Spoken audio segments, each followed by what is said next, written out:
Hey, what's up, everyone? It's your boy CJ, and today we have a very special guest with us. This man has been making us laugh on our ride to work for over 20 years.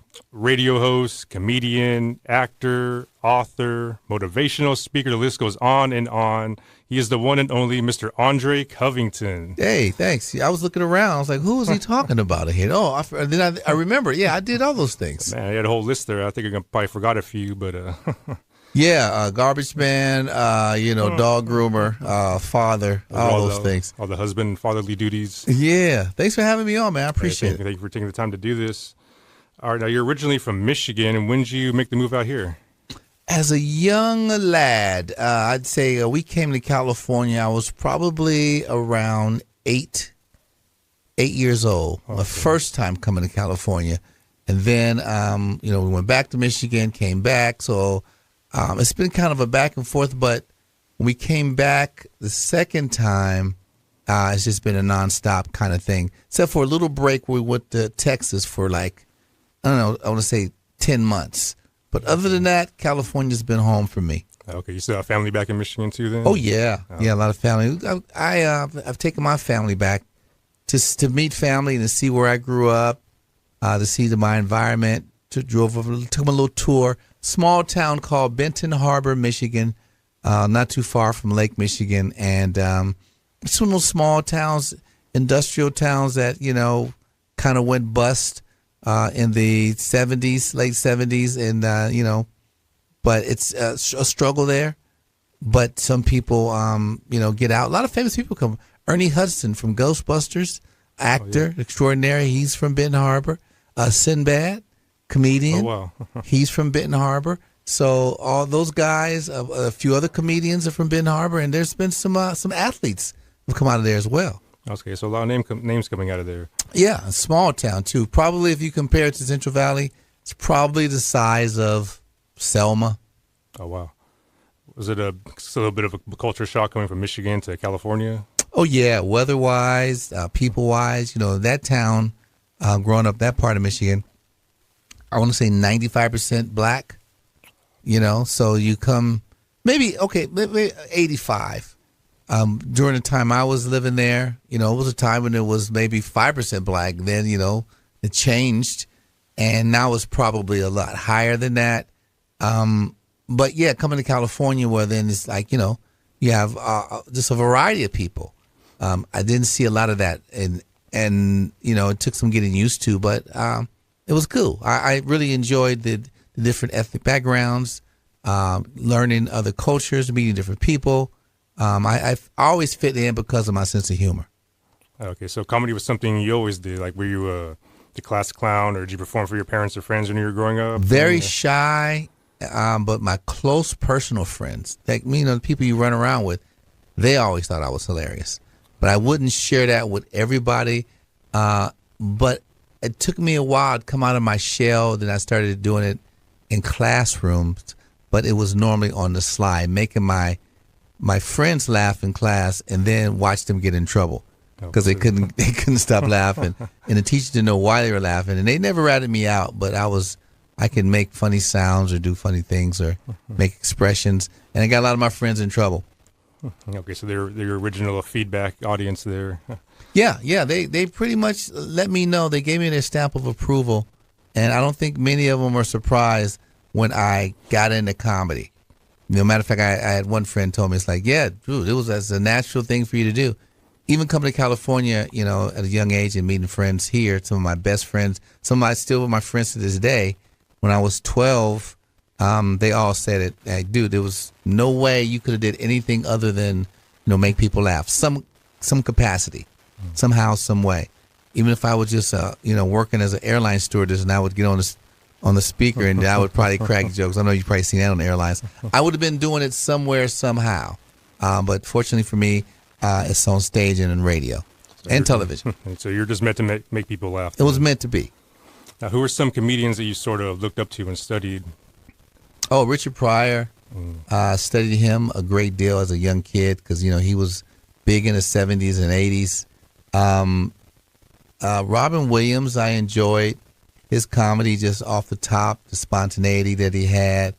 And it's just a lot of guys who I grew up early in my stand-up career, guys like Mark Curry, who from the Bay Area, I got a chance to see, and watch him actually blow up.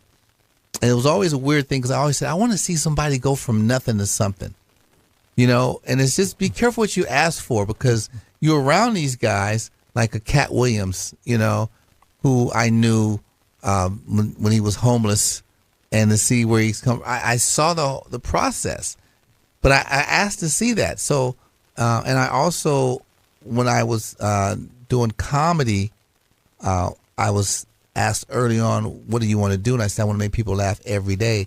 And I was thinking about a sitcom, but it ended up being radio. Get on the radio every day making people laugh, because people tell me, oh, man, I listen to you every day. You make me laugh. I basically got what I asked for.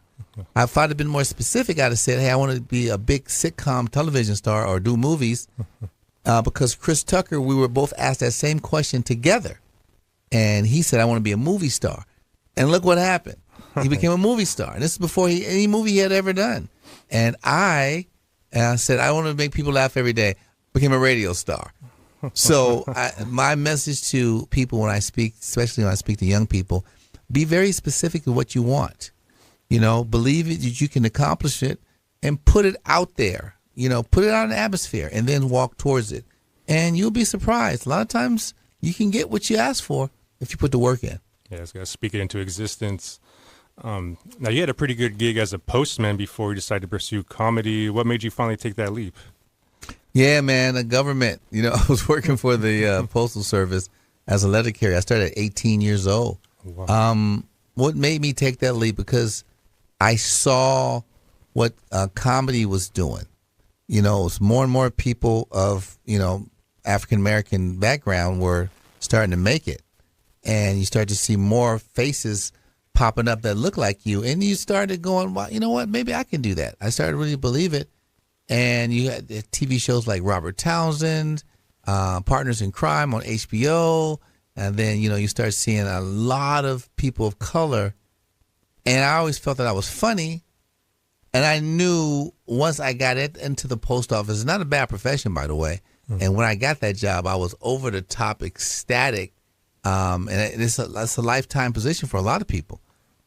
But after about 3 or 4 years, I was like, there's no way I could do this for my entire life, because I felt like I would miss out on something. And you don't want to have regrets in life. You want to be able to say, I put it out there and I tried. So I said, you know what?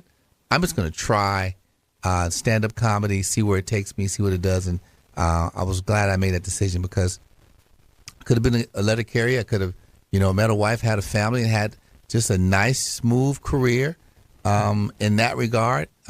Ceiling is pretty low as far as financially. You're not going to get rich being a letter carrier. So I would have had a pretty, average life in regards to financial stability. But I stepped out on faith, and I believed in myself. And the comedy has taken me all around the world. I've seen places that I would have never made it to as a letter carrier. I mean, I probably never would have went to Africa and Japan a bunch of times, and the Middle East, and all, like, I've been to 40 states here in the United States, Hawaii a bunch of times, and Alaska a few times, Florida a few times, New York a few times. It's just, you get to go, those places I could have went to, possibility, but do you go as a spectator, or you go as someone people are coming to see? It's a difference, and I was there when people were coming to see. And then I get to go in the daytime, become a spectator. So I got the best of both worlds. Now, were you performing before you made that jump, or is this something you just did cold? As far as the stand-up? Yeah, like were you practicing like before? Yeah, I did a couple shows, and then I won a couple contests, and I got an offer to go do a show out of state, and so I called in sick, to go do a show out of state.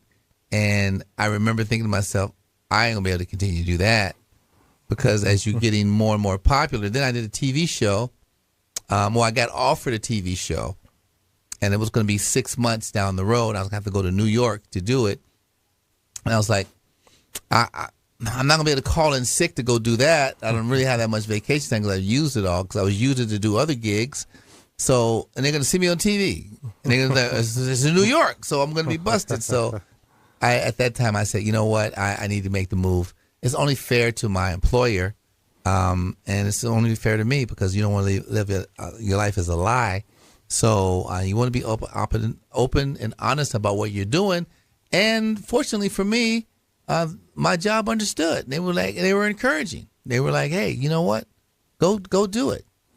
And here we are all these years later, and I'm doing, after traveling and doing the world and doing television, then making a move to the Central Valley, doing radio for the last 25 years, and doing big shows around here and abroad, still doing a stand-up.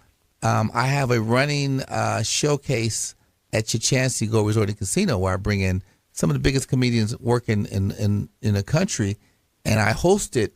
And lo and behold, I'm doing a show, and there's 5 people in the back, and they're from my postal days. They were my postal worker employees and coworkers at that time. And we got a chance to talk after the show, and it was amazing. And they did it their whole life. The 2 of them were retired, and now they were doing other things. They were enjoying retirement life.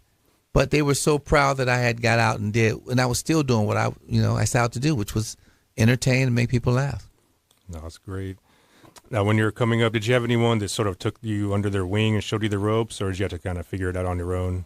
You figure a lot out on your own. You come across people, and they impart wisdom. Steve Harvey was a great motivational moment for me working with him, and him telling me to stay focused and even trying to help me early in my career. That didn't work out. It's a long story about that. But he was inspirational because he, at the time, wasn't famous, but he said he was going to be. And then to watch him actually, and he was a little famous at the time, but he was doing television, but not like he is now. But he saw it coming. He said it's just a matter of time. He goes, always just believe in yourself. It'll happen when it's supposed to happen. And for him, then I started seeing him doing these shows, and then Kings of Comedy. So that's another inspirational moment to see that. And it's encouraging. And it also gives you hope, and it also reminds you that you have to always continue the process. And once you're done, then you can look back over the body of work. Don't look back and while you're in the middle of it. It's like because this is a sprint. We're all trying to sprint to get to the promised land in the world of entertainment. How many sprinters do you know that run looking backwards? Right. They run looking ahead, and they might at the tape, when it coming to the end, they might glance at the side to see who's next to them, but they're never looking back in the middle of the race. So that's how I try to approach it. Just keep my head down, stay focused, and keep moving. Just eyes ahead towards the goal. Yeah. Now, early on, did you have any moments that made you feel like, yeah, I got this? Or maybe was there a moment that made you feel opposite, like, yeah, this might not work out the way I think it will? Oh, you got both those moments. You're up for a big part. I can remember being up for a major sitcom that ended up going for 5 years, and I was one of the last people up for it, and I didn't get picked for that. But the process, I was like, oh, dude, I get this. Life is it's a wrap. It's going to take. And it's like, okay, I interpreted my dream and my goal. That's what I said I was going to do. I was going to make people laugh every day. This is it. Mm-hmm. So, and it didn't happen. So you have those disappointments. And then, there's times when you go, wow, do I really want to do this? Do I want to keep going? You have those moments. And you got to remember, okay, why do I feel this way? It's because you don't have any money? Is that a reason to quit? The fame hasn't got there yet. But do people still respect you? So people always have said, Dre, you're funny. So long as I get that, the moment, and then the crowds are still laughing every time you go. When the crowds start booing you every time you touch the mic, and all your friends go, hey, man, maybe you should think about something else, that's when you should listen. But other than that, if the people are still laughing, you're going to maybe have some doubts, but you got to fight through it because you got to realize, hey, what I'm doing is still working. It's just not working at the level I thought I would be at this particular moment. So you just got to continue to improve yourself. Got you. Now, you said you have the gift of gab. Is that something that just comes naturally to people, or is it something that could be worked at? It can be worked at. It could be harnessed. It could be developed, but it is a gift, and those who have it, they should take advantage of it. Whether they're a lawyer, an influencer, a YouTuber, if you can talk and hold people's attention, and you'll know that when you're around your friends, who's talking the most? Watch the person who's talking the most and look around you, and you'll see people are hanging on every word that person's saying. That person has the gift of gab. People who don't, when they start talking, everybody roll their eyes and turn away or start looking at their phones or their watches. They're just talking. They're not moving the needle, the conversation. They're all over the place. And people tend to, at that moment, tap out. Oh, man, I got to take this call. Hey, man, I got to go. If that's happening around you, you need to redefine and work on your gift of gab, because you obviously don't have it. If no one's asking you to tell that story, then it's not your thing, or you just need to work on it to make it your thing. And then people will, if you get good at what you're doing, they'll start to go, hey, tell Bobby that story you told me. Right. And then some people will say, I'm not a good storyteller, but Dre knows the story. Dre, you tell it. When people ask you to tell the story, say there's 5 people and you all were there and you saw how it unfolded. And then someone who wasn't there says, well, what happened? And then everybody goes, hey, Dre, you tell the story. Now that happens to me. So if that happens to you, then you really have a gift of gab. You have an ability to tell a story, to keep people entertained, and to keep them locked in. And you tell it with, animation, and you're just really animated when you tell it, and people are like really hang on your words, and you tell it funny, and you add little tidbits, and you have a good eye for detail, because you can paint a picture to where people feel like they were there, and you can transport them back to that moment when it happened. And if you can do that, you're a great storyteller. All right. Now, do you feel comedy is more challenging to write nowadays? Yeah, it's a lot more challenging because it's more accessible, and there's a lot of competition from, people who are TikTokers, YouTubers. They put up content, and that content gets millions and millions of views, and then they go to the comedy clubs, and people want to come out and see them because I've seen you on TikTok. You made me laugh, so obviously you must be funny. But there are really only a few who are actually stand-up comedians who understand the craft and they work at it. Then you see them and then you're disappointed because they weren't as funny, and they're really just talking about the things they've done on TikTok. And now it leaves a bitter taste in your mouth about comedy. So you may not go back to a comedy show to see a legitimate comedian who actually sits down and writes material and joke, or who has been doing it for 20 plus years, who's really good at what they do, but they got 5,000 followers, because they're just working the clubs. And then somebody has 50 million views and, 1 million followers, and that person can pack it out because their followers follow them. They follow them around the country. So it does make it a little difficult for just a funny person. So that person has to step up their social media game if they want to actually get more butts in the seats or do something spectacular in using a social media platform, not even like on purpose, by mistake. Sometimes someone could film you doing something and it can go viral, and now you're in the game. So it's just a lot of ways to get there. I think it can be a blessing and a curse for some. It can be a blessing for someone who is like seasoned, and then you get a break, and it can be a curse for someone who it comes really, really fast, and now they have to go out and perform, and they're not seasoned, and they don't have the chops, and they don't have the experience, so they're just kind of learning as they go. They can get better, but they got to catch up. Yeah, it's a big difference between performing in front of a live audience and performing on reels and stories and whatnot. Oh, it's a big difference, and some people don't understand that. Now, looking back at your career, do you have a favorite moment or one that you're particularly proud of? Yeah, there's several. Getting different TV shows. Because you go in, you're one of many that are auditioning for one role. And for you to be chosen is a big deal. To work with some big entertainers and to have them, tell you how much they admire you, that's a big deal. To have comedians who are household names say, hey, man, can you write me something? That's happened to me. And so all those things are good. Those are watershed moments to where you just go, wow, I'm on the right track. And I have been good at what I'm doing. I've made progress. I'm respected, and people continue to support you when you're respected. And I get that with my comedy shows at your chance. I get that with the morning show. I'm getting that now with my motivational speaking. I'm looking to branch that out. And as an author, writing books now, I want that to be the next wave.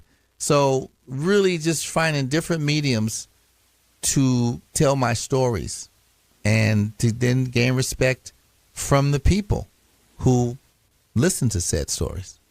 Okay. Now, outside of comedy, you're involved in several organizations around the Valley, one of them being Rise to It. Tell us about them and how you got linked up with them. Yeah, Professor Dr. Jonathan Hernandez, one of my good friends, man. I love that dude.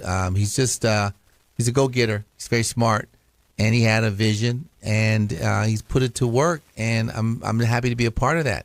Go and we speak at schools, and we're looking to mentor and inspire the next generation, and on the educational tip, and he's someone who's highly educated, I, on the other hand, didn't do extremely well in school. When I wanted to do well, I did very well in school. With school, and sometimes it's not your thing, so you got to figure out what your thing is. And for me, I think telling the story and being motivational, there's a lot of people who are after high school, which you should always minimum get your high school education. And then you should look at college as a viable option, especially if you don't know what you're going to do. The college should just be a step to where you can go and try to figure it out. You want to figure it out sitting at your mom and dad's house. Go to community college, do something to start to figure out what your life plan is going to be if you haven't already done so. So that's why we go into high schools, we give them that message. The education part is here. Finish this portion, the high school level, and we go into middle schools also, and we telling them, hey, keep doing what you're doing. You got another level of high school, and continue to try to build your mind. I also try to share images of the things that I've done, the people I've met, to give them encouragement on how to move forward, and let them know I wouldn't have been able to do any of that without an education. A formal education is good, no matter what level. If you put some work in, then you can go out and you can articulate and formulate what it is you're trying to say, and people listening can hear you. So you don't want to be so slang written that you can't take your message to the next level. You can still be cool, but there's a time to be cool and there's a time for school. And there's a moment in life when you're going to have to make sure that even at the level that you are, you have to be coherent, and people have to understand what it is you're saying. What is your message? If you can't get that across, there's always going to be someone speaking for you, or someone giving you very little to say, but telling you to go do a whole lot on the thing that you're doing. Now, like you have to see that happen with athletes quite a bit. They're not the best speakers, but they perform well on the field, the gridiron, and the court. So go do that, and we'll limit your speaking. But you don't want to do that in corporate America. You don't want to be limited in any kind of way. You want to be able to speak, be able to ascertain what's going on around you, comprehend, see what the goal is, capitalize on it, have a vision, and implement that into what it is your company's trying to do. Stamp your name on it and stand out. All those things, you got to have some sort of education to do that. Now, you also said you're writing a book with your mother. Tell us about that and what that process was like. Oh, man. So many storylines, my mother and I. The first book, It Takes a Village, is just really talking about our life as a family and all the help that we had to get to where we are today. It's a spiritual journey. My mother being on drugs early on in her life, our early years, and then turning her life around, my teenage years. So I had to see her in two different lights, and she's maintained that. So we wrote that story. Then it's going to lead into my book, Fatherless and Funny. That's going to be the next step. I want to encourage young men who don't have a father figure in their life that they can also be successful and they can turn the tide and become good fathers later in their life when their opportunity. Don't repeat the cycle. Too many times you see a fatherless child have a child and don't be there for that child. It just happens. I've seen it personally in my own family line. So you don't want to repeat that. So that book's going to address that. And then we're going to come back. We're going to write another book. My comedic journey, talking about that and the radio and all that. So it's a lot of different avenues we want to go down. My mother has an amazing life story. I feel like my life story is amazing and still growing. So yeah, there's just one way of getting that message out is through print. Put it in a book, let people read it, and hopefully motivate and inspire others. Sounds like a lot of good stuff there. Do you have any release dates for them yet? Yeah, my mother's book is actually out now. You can find it on Amazon. You can go right on there. It Takes a Village by Ann Scales. Single moms, that's a great Mother's Day present to give to single moms who are trying to raise kids. My mom had 3 boys and a daughter. My sister came a little later in life, but the trials and tribulation that she had to overcome battling drugs and alcohol and, the party scene and being young. She had me at such a young age. So, I'm 16. So, at 26, you got a 10-year-old. And your life is moving fast and you're still trying to hold on to your party spirit, but at some point you got to make that transition. And my mom was able to do that. So very inspiring. But so we're going to have a big Mother's Day push for it. And it's out there. You can grab it right now. Amazon, go get it. It Takes a Village by Ann Scales. All right. It sounds like a very moving and inspirational story. Everybody make sure to go check that out. All right. Last one is, what do you have planned for the rest of 2025?